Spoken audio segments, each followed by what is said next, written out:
When Melbourne was chosen to host the 1956 Olympics, Heidelberg was chosen as the place for the Olympic Village and hosted 5,000 athletes from around the world. After the Olympics, the 800 homes and units were turned into social housing. We talked to Darren Pearce from Ray White Heidelberg. OK, Darren, we're in beautiful Heidelberg. Yes. One of the hillier suburbs of Melbourne, I would think. Yes, it is. And there's affectionately known up the road there, Heidelberg Hill, so yes. Nice for good stretch out in the morning if you could feel the burn. It is great, yes. Yeah, it's a high hill to go up. If you try it on your bike, it's very taxing. Now tell us about the market at the moment. How are you faring out here? It's a lovely suburb, pretty tightly held. Yeah, too. it is tightly held. That's probably the right way. There's so many services around here. Real estate's hard to get into Heidelberg. Our results so far have been really good, really positive so far this month. But we're generally finding it's the good properties that are still attracting the good customers and the good prices. Obviously got a train, goes straight into the city. That's right. One of our catch cries is Zone 1 Transport. This is where it starts here, Zone 1. Ah, does it? Yeah, very popular for the residents. Also with the Austin Hospital just up the road there, they both link in great to get to Heidelberg. So. And it's a very established, you feel like you're in an old suburb when you're here. Yeah. I guess at one stage it was an outer suburb of Melbourne, but who's living here and who's moving in? Yeah, it's a great mix at the moment because it's always been a well-held part of Melbourne. So we had the old homes there, but now there's a whole mix of the new younger professionals moving in.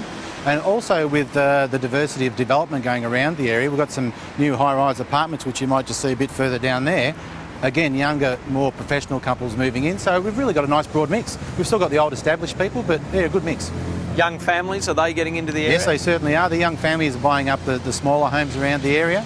And we've got some big apartments as well, which are family friendly for the little toddlers and so on. So yeah, it's a good mix. What about from a rental point of view? Are property investors sort of targeting this area? Yeah, this is probably one of the, well, I'm a bit biased, I'm here in Heidelberg, but yeah, one of the best areas for investors. The reason being is we've got the Zone 1 Transport and the facilities around here being the shops.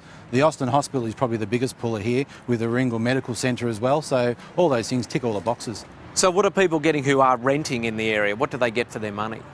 You get good value in Heidelberg, probably because of the facilities around here. The ones that are in central Heidelberg, where you can walk to the Burgundy Street shops and so on, get a really good return. Quintessentially a normal 2-bedroom unit with the garage and little courtyard at the back, you're up to around about $350 to $400 a week there, and then it goes up from there. But we also do find that not every property gets the great returns. It's the good properties, good location, the ones that are maintained. Where did you grow up around here, Darren? Yeah, I grew up and spent most of my time around Ivanhoe, which is a neighbouring suburb here. Yeah. Played football down the road at Heidelberg, so yeah, had long associations, been good. What were you, the nuggety on baller? Or were you no, I was like Plugger down at full forward, mate. Plonked me in the goal square, I didn't run that much. Brad Pearce of Miles Real Estate.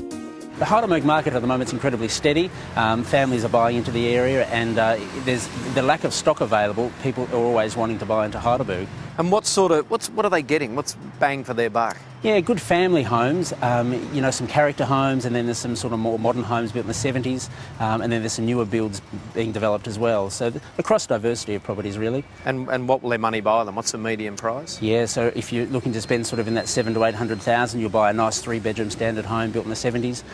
If you're wanting to spend a fraction more up into the $1 million, then you'll have a nice period home closer into the main strip of Heidelberg. And what sort of block? What size? Anything ranging from about 600 to 1,000 square metres. So nice family blocks. Many developments going up in the area? There are. Certainly in the Heidelberg area there's the high density precinct affiliated with the train station and the hospital.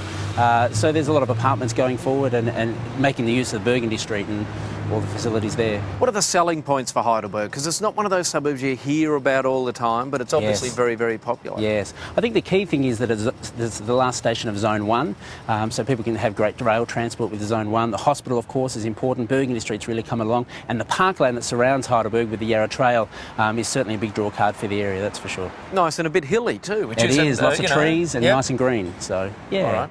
And what about looking ahead, future growth? Do you see plenty of upside for it? I do see the growth. Of course, the train station's there, the hospital's there, good period homes, good pieces of land. So it's got infrastructure. That's right, infrastructure with the shopping centre. Burgundy Street's really coming along. So it's a great spot to be buying. You're finding people are looking at it as an investment suburb? Certainly investment. There's an investment with the apartments and those sort of scenarios, but home buyers are certainly moving to the area, that's for sure.